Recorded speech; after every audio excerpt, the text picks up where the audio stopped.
You know, it's proper cold when this water drum behind me here is frozen over.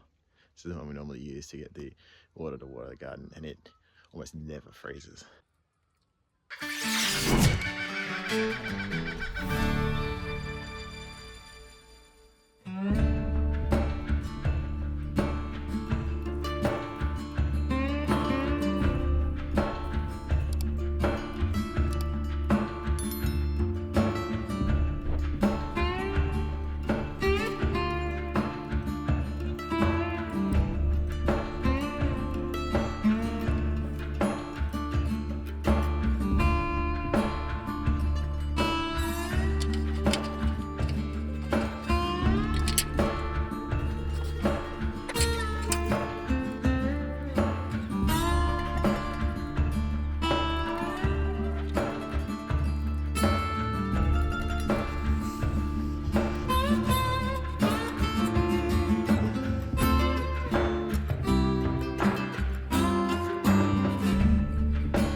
Hey friends, welcome back to the Wonky Carrot Homestead. Can you believe this is winter? The sun is shining down here. It's so warm this morning, and it's just a glorious day to be outside doing work in the garden. And lucky that it is a glorious day, because there's so much stuff that I need to get on with here. This is going to be an episode full of all the different things that I'm doing in the garden. I've got to cover some beds. I've got to repair some of these covers that were wind damaged recently. Our garlic crop has been attacked by, believe it or not, the possums. Possums are supposed to not like garlic, and yet they've gone through and clipped off some of the tops of the garlics. So that's a little bit annoying. So I'm going to come up with a cover for that. I'm going to put some mulch down around here. I've got to clean up underneath these fruit trees. There's some old, I think it's lamandra grass that's growing over here. It might be flax grass over this side that I want to take out. And there's a bit of rubbish here from when we were doing some renovations inside that also needs to go. That is on top of maybe planting a few more things.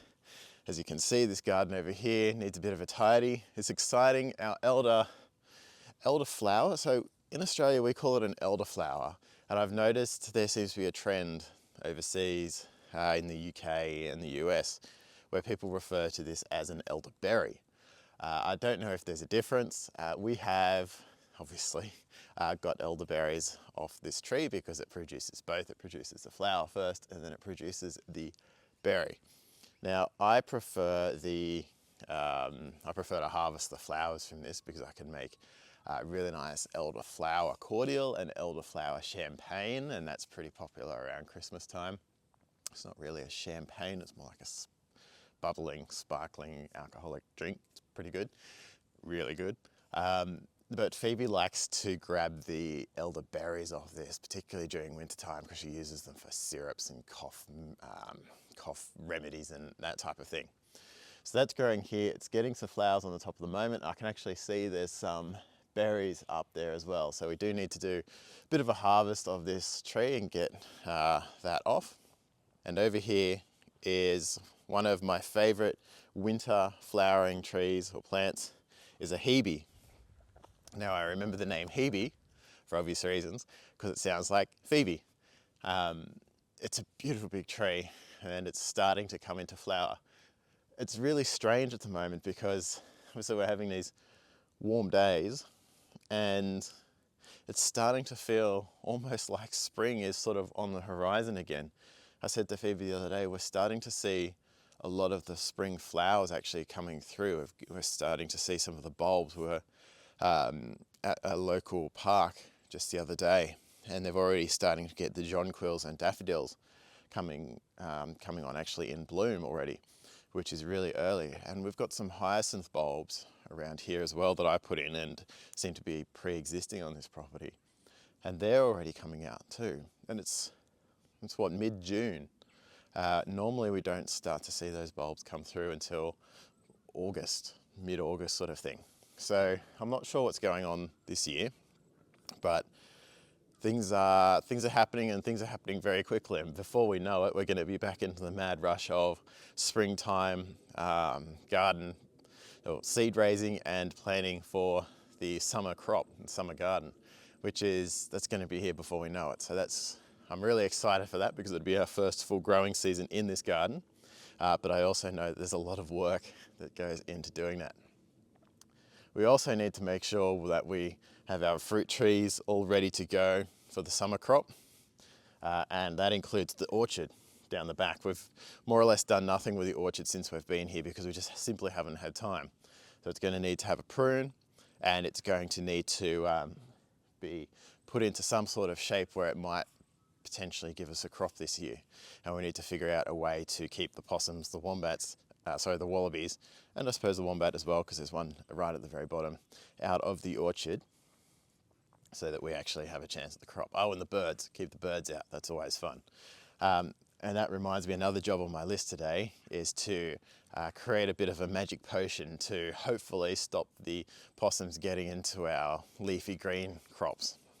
I've been doing a bit of research, and I'll show you that process a little bit later on as to what I'm going to put into that magic potion, and hopefully deter the possums.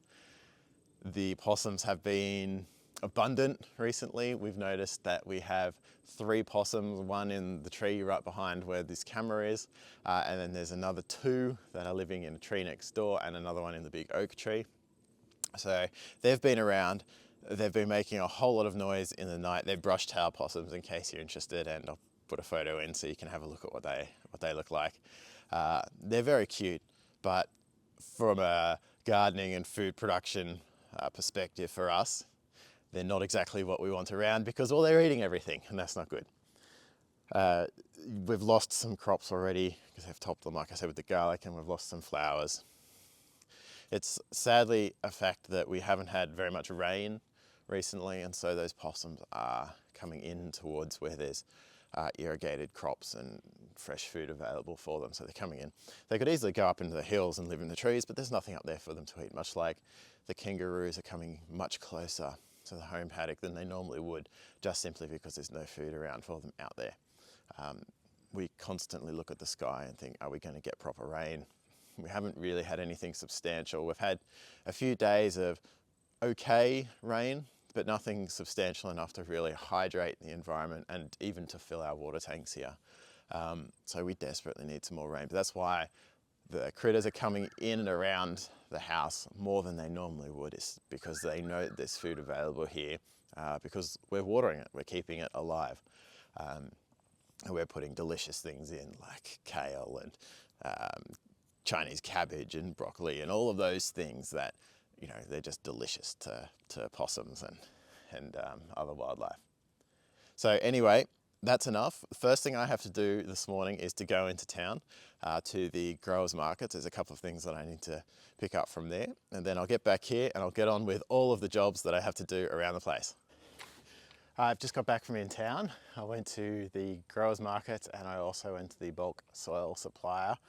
I've got a load here of the organic mix that I've been using to make some raised beds around the place. So first job is to get this off here. I'm just going to put it in a stockpile. I need to do this quickly because the supplier closes. I need to go back and get another load of wood chip to use as compost and start creating some paths. So better get on with this.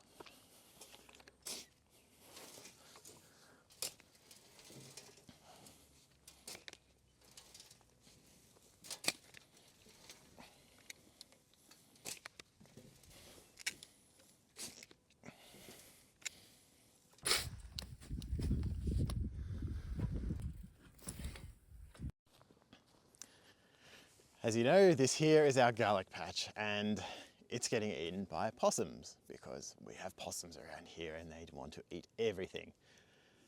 So what I'm going to do is I'm going to use these stakes, this netting, and some pipe to create a protecting area cage over the top of the garlic, as I have done on almost every other garden that we've now planted, because they're annoying and they eat everything. So let's get on with it. And just like that, we have a cover for our garlic crop. Now, this is a mesh that I purchased from the shops, same moth netting that I've used elsewhere. I've used some spare ag pipe that we had lying around, some stakes and some star pickets and an old fence. I've held it all together with zip ties and some wire. I find the zip ties are really good because they allow you to pull up the netting and put it back down if you need to get in there, do some weeding or harvest or anything like that, do some watering. The fence at the end just again gives us a bit more space to get in if we need to. That's pretty much it. It was nice and simple to make. The beauty of this is it will keep the possums out. Possums don't tend to like being in a sort of a space where they feel enclosed or trapped in. So this is ideal for that. It will keep them out, and hopefully the rabbits and possums, the rabbits and kangaroos as well. I've got possums on the mind today. So looking forward to watching the garlic crop grow safely now. The sun's setting. I've got a bunch of other things that I need to get on with doing, so I'm going to go do those as well.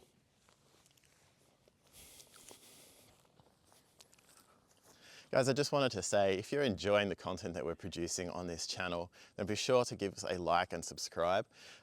It just helps us grow, it helps us feel enthused about what we're doing, and gives us motivation to get out into the garden and do more stuff, and to show you the progress of our homestead from the very start and through to hopefully something bountiful and productive later on down the track. So jump into the comment section, add a comment as well, hit like and subscribe, do all of that sort of stuff, and it just helps us out along the way. Really appreciate it. One of the other jobs on my list today is to clear out the weeds underneath these fruit trees in the veggie garden. It's not a job I particularly want to do, but I need to do it because it's going to help these trees grow and produce delicious fruit for us during the growing season. So on I go.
Weeds are all cleared off here now. So next little piece is to add some soil. I'm just gonna top dress because it doesn't look like it's had any for a little while, and hopefully that will make the garden and everything feel a little bit more alive and a little bit better and give us a really good crop during growing season.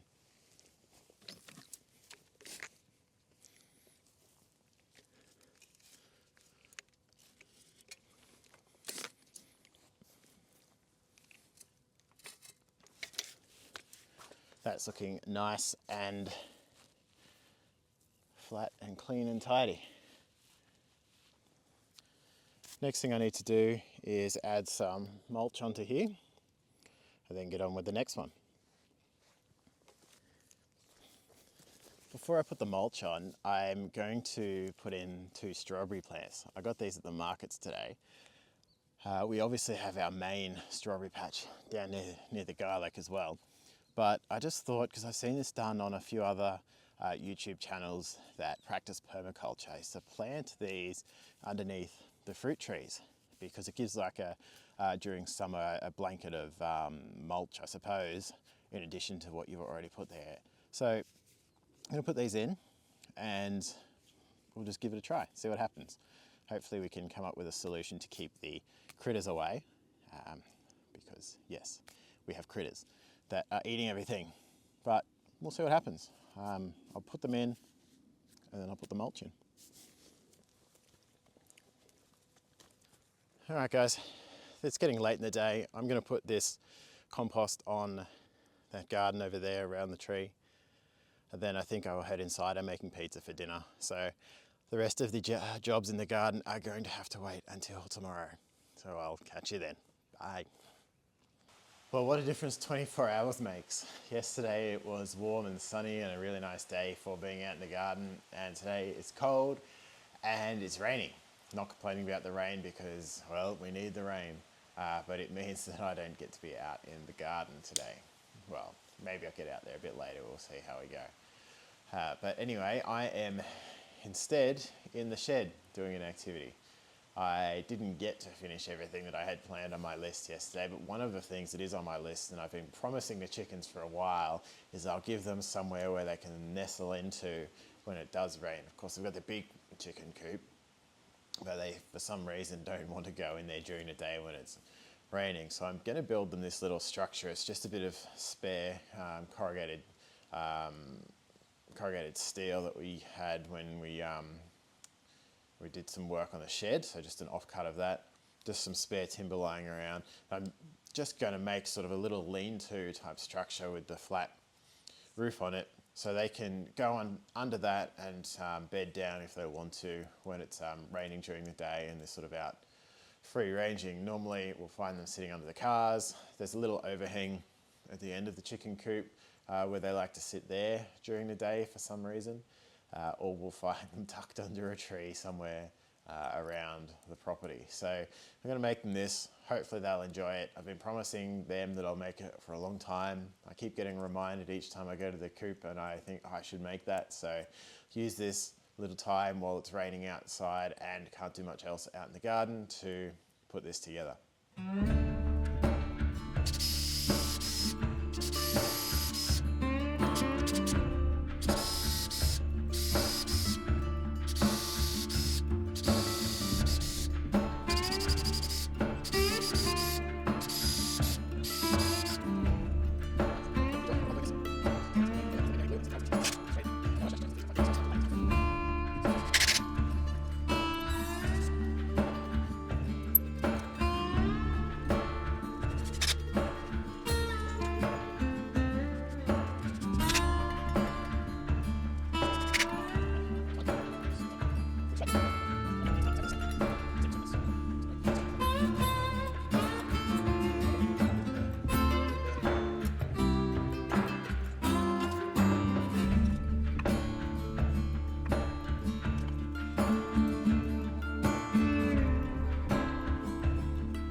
Well, here it is. It's not the prettiest structure ever invented, but given that our chickens aren't exactly the cleanest tenants in history, this will be fine for them. So just the legs here, I've got a cross support under here. I've left a little bit of give in this roof here because sometimes the chickens do like to get on top of things, but also I want to make sure that it can move if need to for wind and rain and snow when it falls. It's really super simple, really. They can just get in under here if they want to get out of the rain a little bit. It's sturdy enough that it will stay exactly where I put it, and the rain can just run off the back here. So let's go and put it in the coop. It's stopped raining, so why not now?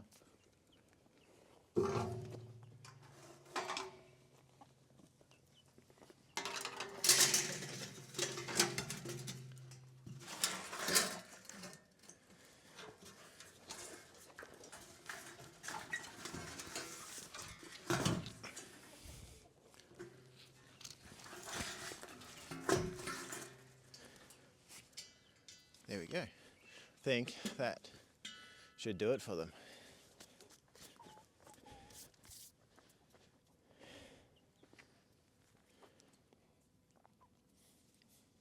Well guys, thanks for joining me here again on the Wonky Carrot Homestead. I'm gonna call it a day. I didn't get done as much as I had planned this weekend, but you know, that's life sometimes. And I'm not complaining about the rain. So I might finish off these jobs in the next episode, and I hope to see you there. Don't forget to like and subscribe if you haven't already done so. Bye for now.